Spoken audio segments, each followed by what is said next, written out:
सूत्र राष्ट्रभक्ति। लेकिन मनुष्य निर्माण का कार्य क्या कोई सरल बात है? इस कार्य की कल्पना करते ही साक्षात परमात्मा स्वरूप विभूति का स्मरण हो आता है। प्राचीन वैदिक गुरुकुलों की झांकी उपस्थित हो आती है। तक्षशिला नालंदा के विद्यापीठ स्मरण हो आते हैं। बौद्ध महावीर शंकराचार्य, रामानुजाचार्य, वल्लभाचार्य, परमहंसदेव तक के अनेक महापुरुषों के जीवन आंकों के सामने तैरने लगते हैं। इन सभी ने भी तो श्रेष्ठ जीवन मूल्यों की शिक्षा लोगों को दी। इनके पुण्य प्रताप और इनकी तपस्या से ही भारत कितने ही झंझावातों में अविचल भारत रह सका। युगानुरूप परिवर्तन होते रही, हिंदू जीवन मूल्यों की साधना होती रही। भीषण आपत्तियां आई, विदेशी आक्रमणकारियों ने भारत को रोन डालने में कोर कसर बाकी नहीं रखी। फिर भी दुनिया आश्चर्यचकित सी सदैव ठगी ठगी निहारती रहती है। भारत की कालजयी प्रजा इन साधु संतों, आचार्यों, मनुष्यों और शूरवीर रणबांकुरों ने इस हर समय प्रज्वलित रखी। संपूर्ण भारत में या किसी क्षेत्र विशेष में काल परिस्थिति के अनुसार इन महापुरुषों के द्वारा मनुष्य निर्माण का यह कार्य अबाधित होता रहा, हिंदू समाज का अस्तित्व बना रहा। डॉक्टर हेडगेवार जी ने इसी मनुष्य निर्माण के कार्य का बीड़ा उठाया तो उन्होंने आराध्य देव के नाते इसी सनातन हिंदू राष्ट्र को अपने हृदय में प्रतिष्ठापित किया। राष्ट्र रूपी ये आराध्य देव ही उनकी वह कुल पूंजी थी जिसके आधार पर उन्होंने मनुष्य निर्माण का महान कठिन कार्य करने का निश्चय किया। अन्यथा डॉक्टर केशव बलिराम हेडगेवार के पास इन महापुरुषों की तुलना में कुछ भी क्या था, कम से कम दिखाई तो नहीं देता। संभवतः इन महापुरुषों जैसी साधना वे पूर्व जन्म में ही कर चुके हो। जो हो इतना सत्य है कि उन्होंने अपने महापुरुषत्व वाले भाग को कभी प्रकट नहीं किया।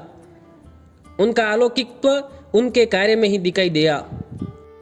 उन्होंने मनुष्य निर्माण के कार्य को हिंदू समाज का संगठन नाम से परिचित करवाया। अपनी समस्त शक्ति, बुद्धि, प्रतिभा हिंदू समाज को संगठित करने के कार्य में झोंक दी। इस कार्य के साथ वे इतने एकाकार हो गए कि एक के बिना दूसरे की कल्पना भी नहीं की जा सकती।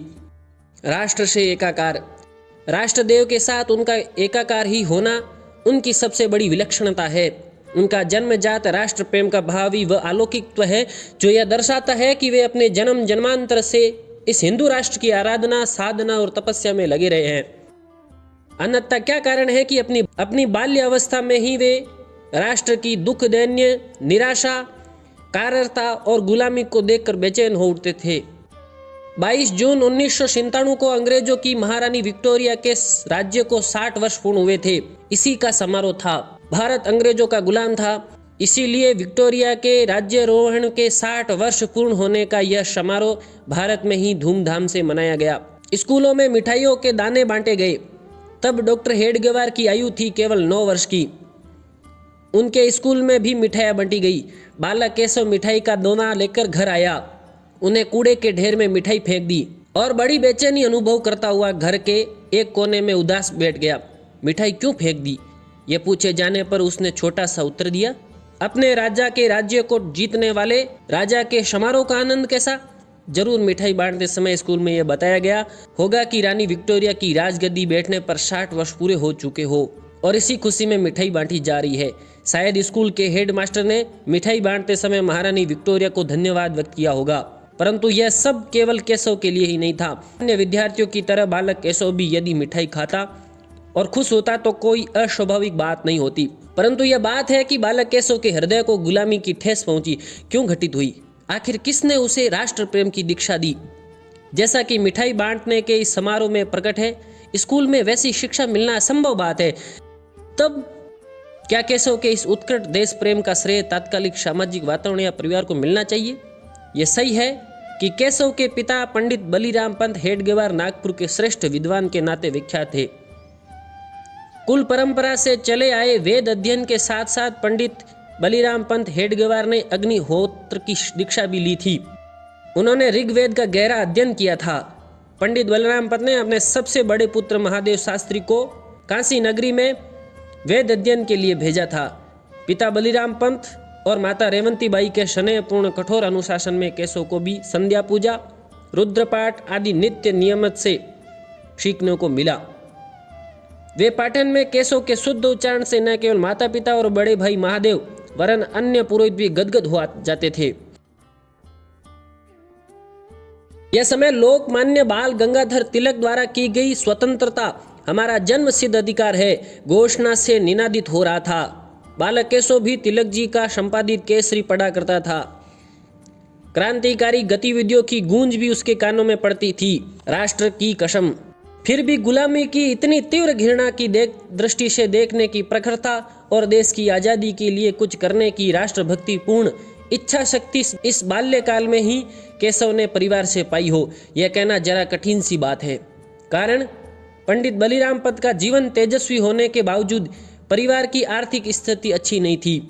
निर्धनता की मार जिस परिवार पर पड़ रही हो उसमें ऐसी बात सहज नहीं आ सकती। ऐसे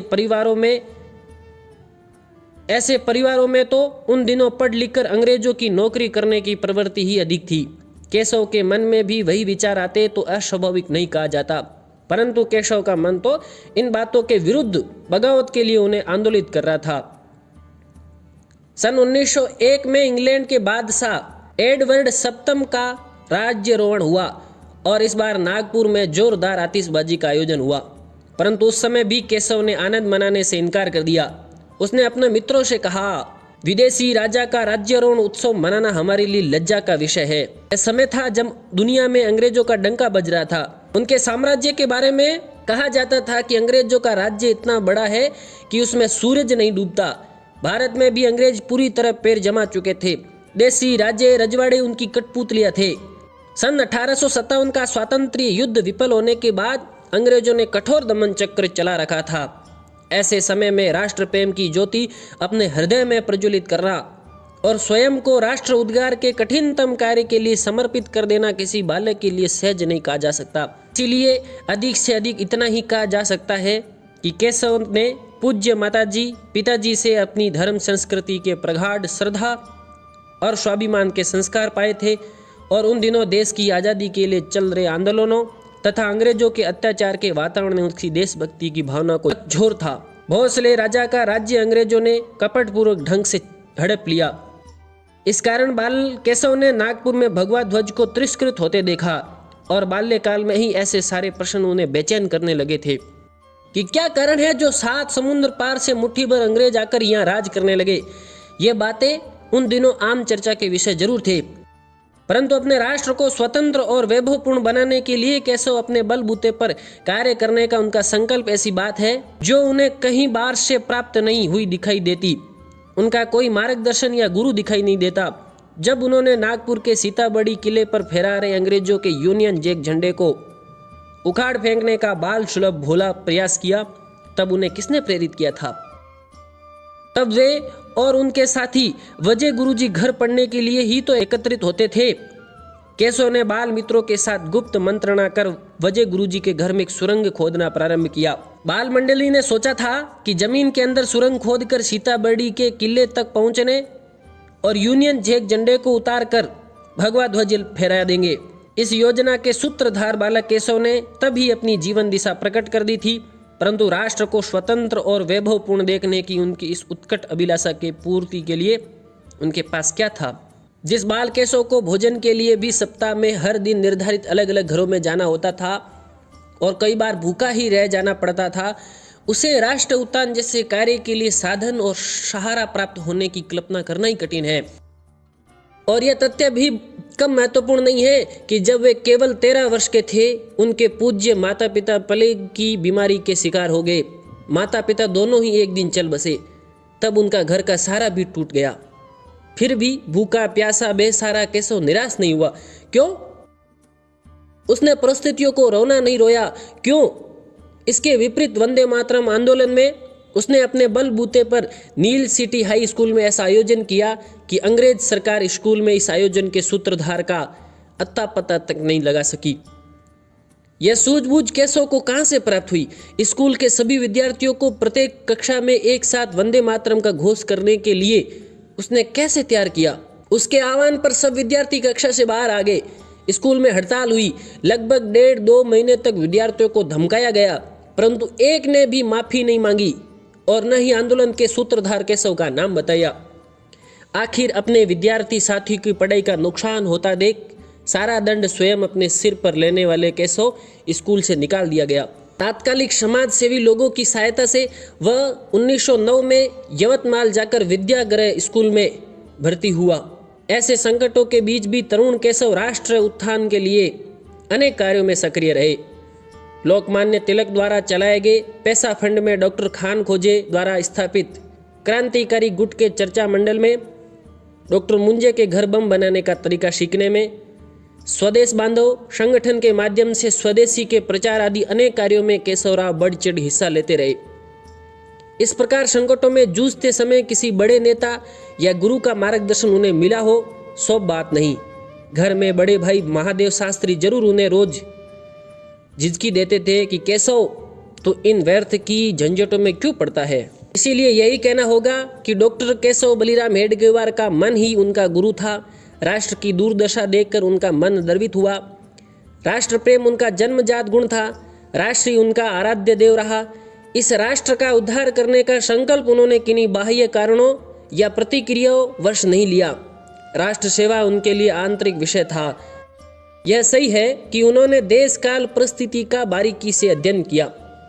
राष्ट्र उत्थान के लिए उस समय चलने वाले सभी आंदोलनों में सक्रिय रह सके। उन्होंने प्रत्येक हलचल को परखा, राष्ट्र जीवन में घुस आई बुराइयां और कमजोरियों को पहचाना और राष्ट्र उद्धार के लिए व्यक्ति निर्माण का अचूक मार्ग खोज निकाला।